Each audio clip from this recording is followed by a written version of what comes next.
Hi, Steve from the Academy. Today I want to ask you if you are interested in behavioural change and to give you a little thought that may help you think differently about how you go about that. Now, most people, when they think about behavioural change, that could be giving up smoking, cutting down on drinking, losing weight, getting fit, training for a big deal, for an exam, taking a driving test, overcoming fears and phobias. Behavioural change covers just about all of that stuff and more.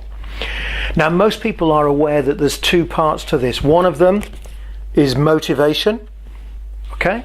What it is that you actually want and the desire to change, okay? The other one, of course, is the behaviour itself. So there are two parts, motivation and behaviour. Now, most of us will recognise that there's a connection between those two, and most of us think it goes like this. Motivation drives behaviour.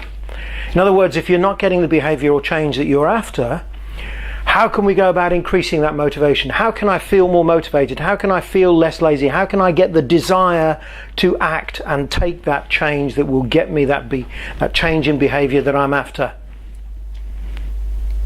Guess what? This is the relationship between those two.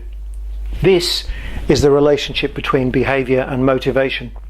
In other words, park your motivation. Don't worry about it. Don't try and get yourself all motivated and worked up.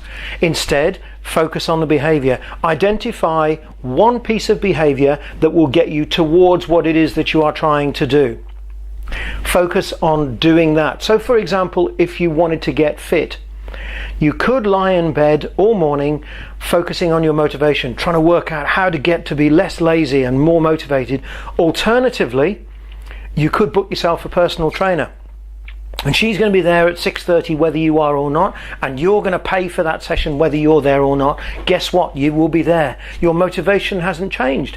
If anything, what you've done is to outsource your motivation, so it's no longer an issue. You don't need to worry about the motivation. The behavioural change that you have taken is to engage with the behaviour. You have booked that personal trainer and outsourced your motivation, and guess what? You find yourself in the gym at 6:30, out again at 7:15, showered, feeling just amazing, and you've got that change. And guess what happens then? Then your motivation starts to increase. So it's not the other way around. In summary, focus on the behavior. Park the motivation for now. Okay?